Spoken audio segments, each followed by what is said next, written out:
오늘 말씀은 지금 여러분과 제가 교독한 신명기 12장 1절에서 14절 말씀입니다. 그 외에 요한복음, 신약의 요한복음 4장 19절에서 26절, 고린도전서 1장 2절, 마가복음 1장 21절, 사도행전 2장 46절, 히브리서 10장 25절. 성경에 제가 주보에 기록해놨는데 이런 것들을 이 말씀들을 참고해서 오늘 하나님의 말씀을 들으시면 더욱 은혜가 크실 줄 믿습니다.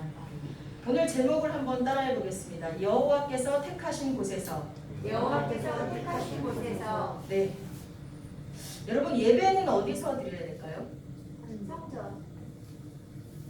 요즘 굉장히 핫한 이슈 아닙니까? 예배는 어디서 드려야 할까?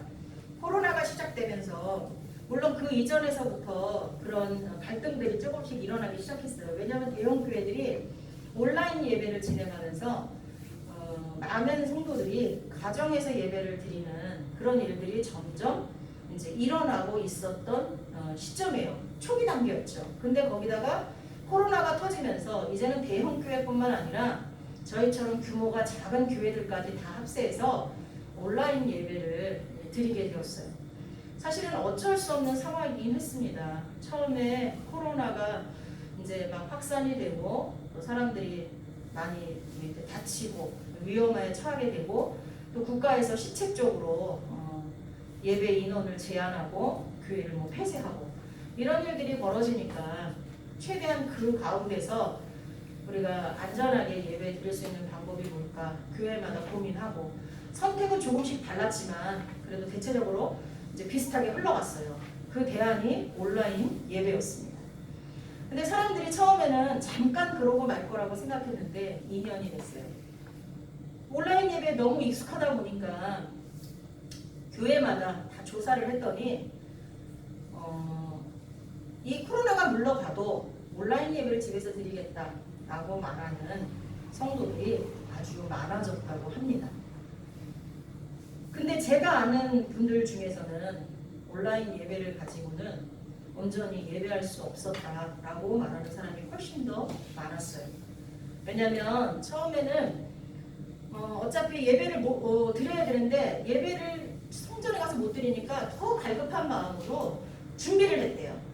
예배 가는 것보다 더 깨끗이 씻고 예배를 준비하고 큰 모니터 앞에다가 이제 연결을 해서 딱 앉아서 예배를 드렸대요. 몇 주. 근데 그 다음부터 어떻게 될까요? 11시 예배면 진짜 10시부터 준비하는 게 10시 반, 10시 45분 아니 테레비가 코앞인데 아니 남이 안 보는데 세수는 하지 말고 양치만 하고 그냥 앞에 앉지 아니 옷을 뭘 갈아입어 그리고 이제 줌으로 하는 교회들이 있어요. 그러면 상체만 나오잖아요. 위에 또리만 예쁘게 입고 밑에는 그냥 바사만 입고 이런 식으로 본인들 스스로가 무너져 가는 모습을 발견했다고 고백하는 사람이 훨씬 더 많았어요. 우리가 대통령은 고사하고요.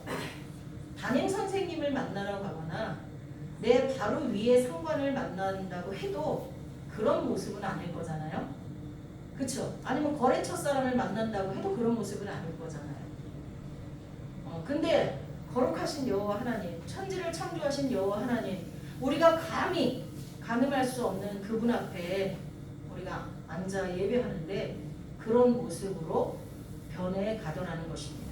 물론 그것은 우리가 이 성전, 눈에 보이는 예배당에 나온 사람들은 다 잘하고 있다는 뜻은 결코 아닙니다.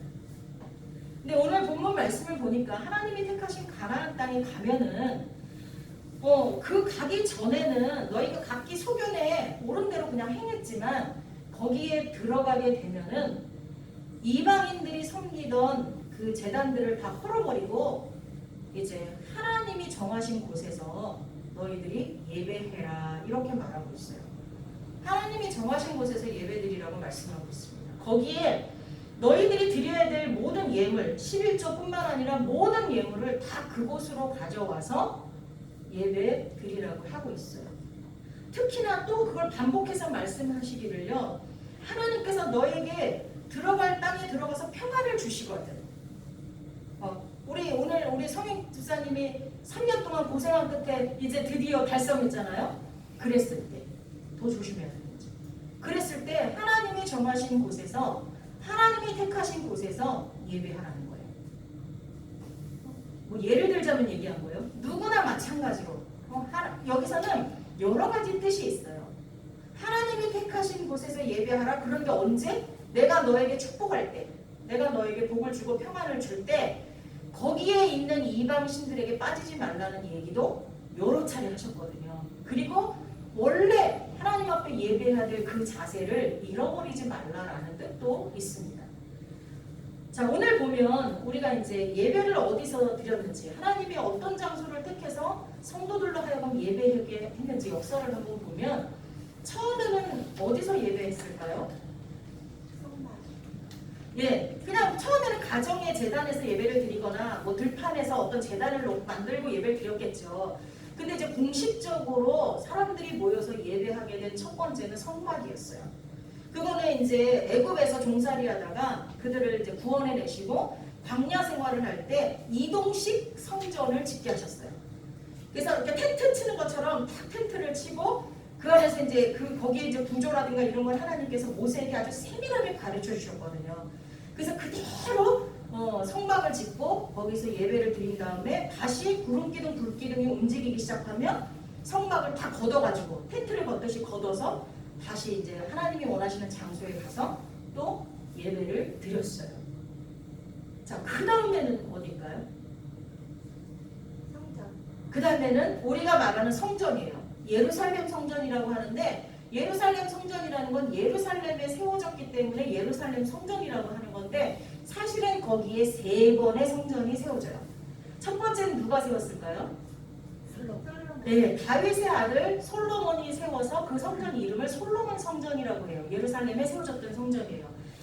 출애굽한 지 480년이 되는 때 솔로몬이 이스라엘의 왕이 된 지 4년 되었을 때 그 성전을 건축하기 시작하고 7년 만에 완공을 합니다. 그리고 그 재료는 다 미리 그 아버지인 다윗이 다 준비해놨어요. 근데 하나님께서 너무너무 성전을 지어서 하나님께 드리고 싶었던 다윗의 마음을 받아주지 않으시죠. 왜? 너는 너무 많이 피를 흘렸기 때문에 거룩한 성전을 지을 제목은 아니다. 대신 네가 낳은 아들에게서 내가 성전을 짓게 하겠다. 이렇게 말씀하시죠. 그래서 다윗은 너무너무 성전을 짓고 싶었지만 재료만 준비하고 그 아들에게 양보할 수밖에 없었습니다. 그래서 솔로몬이 7년 동안 공사를 해서 완공한 게 솔로몬 성전입니다. 근데 이게 이 남유다가 망할 때 586년에 망했잖아요. 그 1년 전에 느부갓네살 2세에 의해서 완전히 파괴됩니다. 완전히 없어져요. 그리고 나서 이들은 바벨론의 포로가 되잖아요. 그래서 포로 생활을 70년 동안 하고서는 스룹바벨이 돌아와서 스룹바벨의 지도하에 다시 성전을 그 자리에 건축을 합니다. 그게 이름이 뭐라고요? 스룹바벨 성전입니다. 근데 이건 언제 또 망했냐면 로마의 폼페우스에 의해서 완전히 파괴가 됩니다. 이스라엘 사람들은 성전을 이렇게 여러 번 잃었어요. 그리고 난 다음에 다시 예수님 때에 유다의 왕이 누구였죠? 헤롯이었죠. 헤롯 때에 다시 성전을 짓기 시작합니다. 짓기 시작했는데 이 성전 또한 70년에 로마군에 의해서 완전히 파괴되고 서쪽의 벽의 일부만 남아요. 그게 우리 지금 사람들이 부르는 통곡의 벽이에요. 거기서 랍비들이 랍비 복장을 하고 또 많은 이스라엘 사람들이 머리를 벽에다가 이렇게 박아가면서 막 중얼중얼하면서 기도해요. 저도 거기 갔었거든요. 갔는데 사람들이 막 손을 대면서 기도하고 머리에 막 박으면서 기도하고 막 울면서 기도하고 그래요. 그게 통곡의 벽이에요. 서쪽의 벽의 일부만 남았어요. 그것도 완전한 단합이 아니라 파괴되고 일부만 남았죠. 이렇게 3개의 성전이 지어졌다 파괴됐다 이러면서 남아있는 게 예루살렘 성전입니다. 거기서 이제 예배를 드렸어요. 이 성전에 대한 유명한 일화가 있는데 그 일화가 뭐냐면 사마리아의 수가성에서 우물가에서 예수님이 그 수가성 여인을 만났을 때 나눈 대화가 있습니다. 대화에서 그래요. 우리 조상들은 이 산에서 예배하였는데 한때 이 산은 북쪽 이스라엘의 예배드리던 곳인데 그게 그리심산이에요. 그리심산에서 예배를 드렸는데 당신의 말은, 그러니까 유다인들, 남쪽 유다인들의 말은 예배할 곳이 예루살렘에만 있다. 오직 예루살렘에서만 예배해야 된다. 라고 말하는데 도대체 어디서 예배를 드려야 됩니까? 라고 이렇게 대답을 합니다. 그러니까 물어보죠. 그러니까 예수님께서 뭐라 그러냐면 이 산에서도 말고 그리심산에서도 말고 예루살렘에서도 말고 너희가 아버지께 예배할 때가 이르리라. 너희는 알지 못하는 것을 예배하고 우리는 아는 것을 예배하노니 이는 구원이 유대인에게서 남이니라. 아버지께 참되게 예배하는 자들은 영과 진리로 예배할 때가 오나니 곧 이때라. 아버지께서는 자기에게 이렇게 예배하는 자들을 찾으시느니라. 하나님은 영이시니 예배하는 자가 영과 진리로 예배할지니라. 아멘. 이 대화가 이제 이런 우리가 기초 아래서 이루어졌던 거예요. 자, 그 다음에 70년의 로마군에 의해서 완전히 이게 다 예루살렘 성전이 파괴되고 유대인들은 어디서 예배를 드렸을까요? 가정에서. 예수님이 안식일에 어디 가서 예배 드리셨어요? 예수님은 주로 안식일에 많은 병자를 치료하고 가르치시다가 그 바리새인들이라든가 서기관들에게 공격을 받았잖아요. 안식일을 범하는 자라고. 예수님은요, 지금으로 말하면 주일 예배를 철저하게 지키신 분이에요.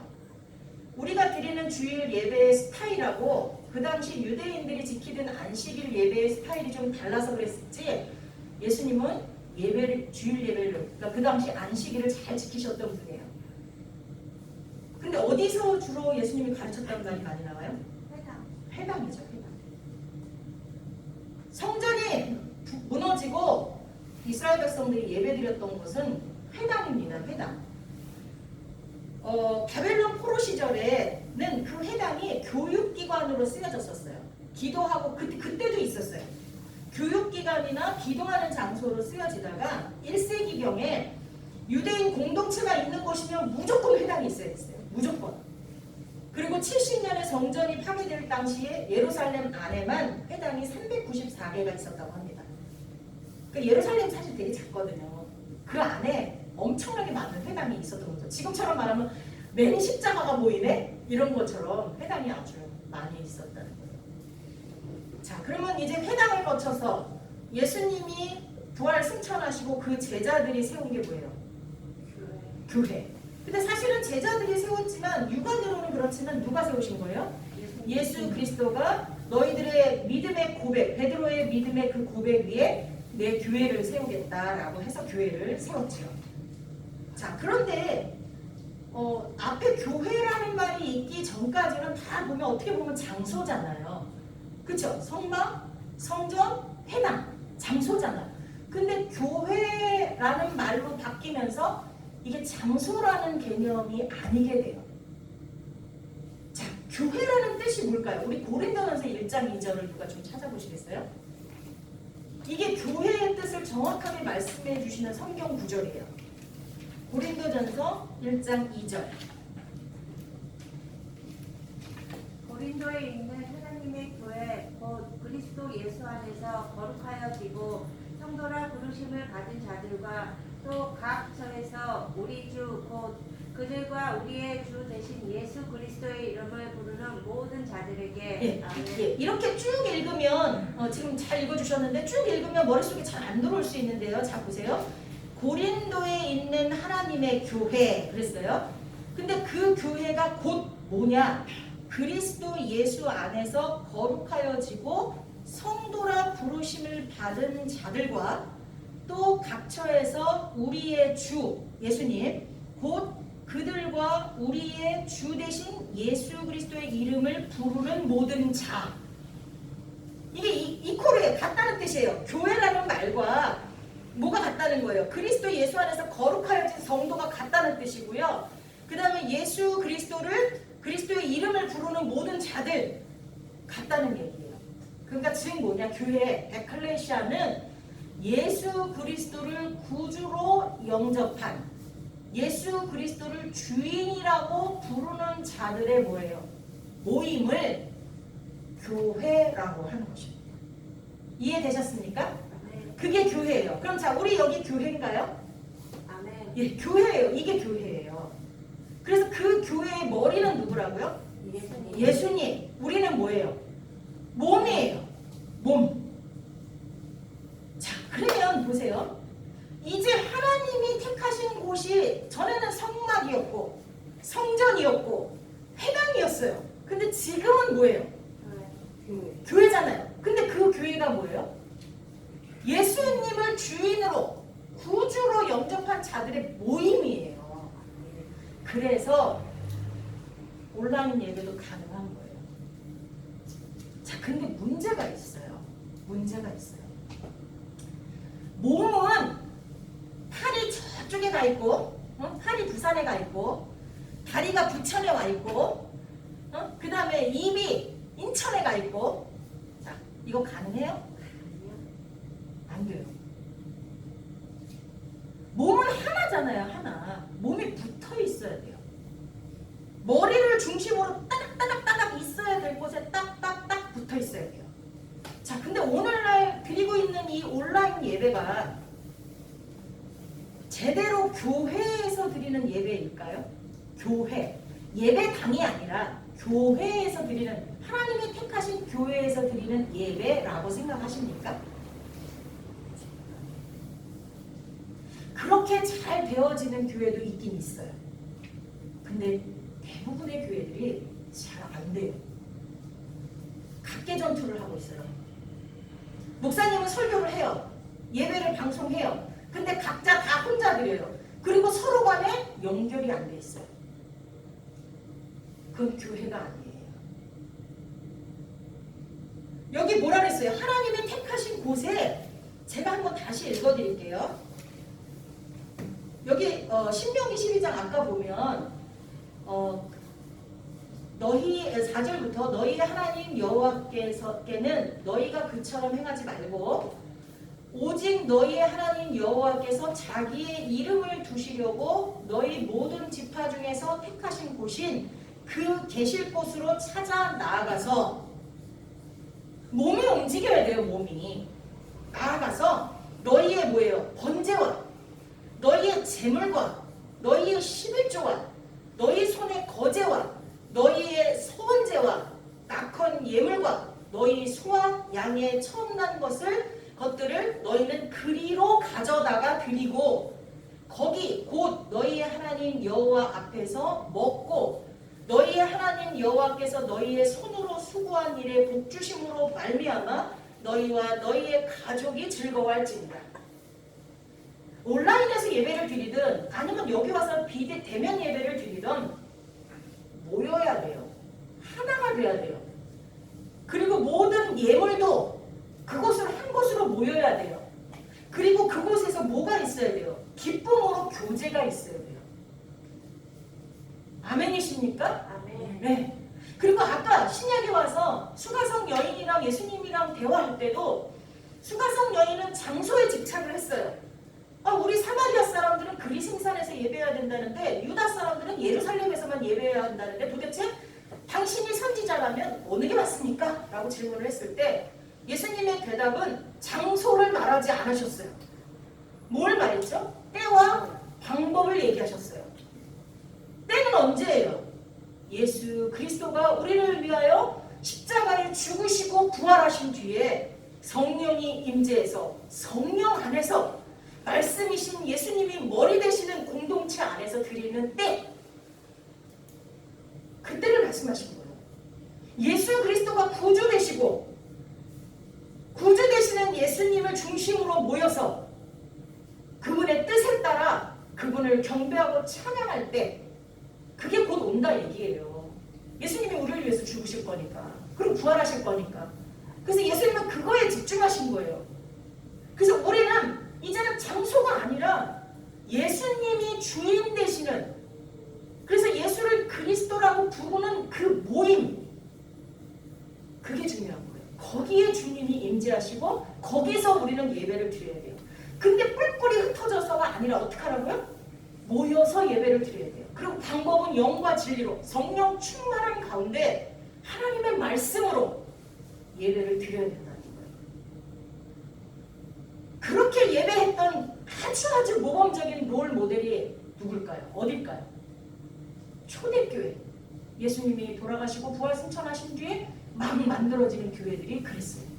그 교회들은 가정에서 모이기도 하고요. 아니면은 박해하는 사람들을 피해서 땅굴을 파고 들어가서 모이기도 했어요. 그걸 쿰단이라고 하죠. 거기도 가봤었거든요. 큰 산에 막 굴들이 파있는데 그 속안에 들어가면 위로 같아서 안내자 없이 들어갔다가는 못 나와요. 그런 데서 예배를 드렸어요. 그래서 장소에는 구애받지 않았어요.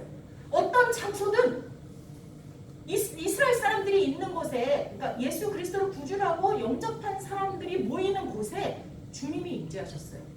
근데 분명한 것은요, 모여서 예배했다는 거예요. 여기 사도행전 거기 그 초대교회 모습이 어땠는지 제가 잠깐 읽어드릴게요. 사도행전 2장 43절에 보면 그들이 사도의 가르침을 받아 서로 교제하고 떡을 떼며 오로지 기도하기를 힘쓰니라. 사람마다 두려워하는데 사도들로 말미암아 기사와 표적이 많이 나타나니 믿는 사람이 다 함께 있어 모든 물건을 서로 통용하고 또 재산과 소유를 팔아 각 사람의 필요를 따라 나눠주고 날마다 마음을 같이하여 성전에 모이기를 힘쓰고 집에서 떡을 떼며 기쁨과 순전한 마음으로 음식을 먹고 하나님을 찬미하며 또 온 백성에게 칭송을 받으니 주께서 구원받는 사람을 날마다 더하시더라. 아멘. 집에서 떡을 떼는 것조차도요, 그 공동체와 나눈 것들이에요. 그리고 그들이 모이게 힘써서 맨날 같이 기도했다는 거예요, 모여서. 그리고 히브리서에 보면요, 진짜 중요한 말씀이 나오는데 히브리서 10장에 보면 25절만 잠깐 읽어드릴게요. 모이기를 피하는 어떤 사람들의 습관과 같이 하지 말고 오직 권하여 그날이 가까울 볼수록 더욱 그리하자. 모이기를 피하는 사람들이 이제 습관적으로 모이기를 피하는 사람들이 나타난다는 거예요.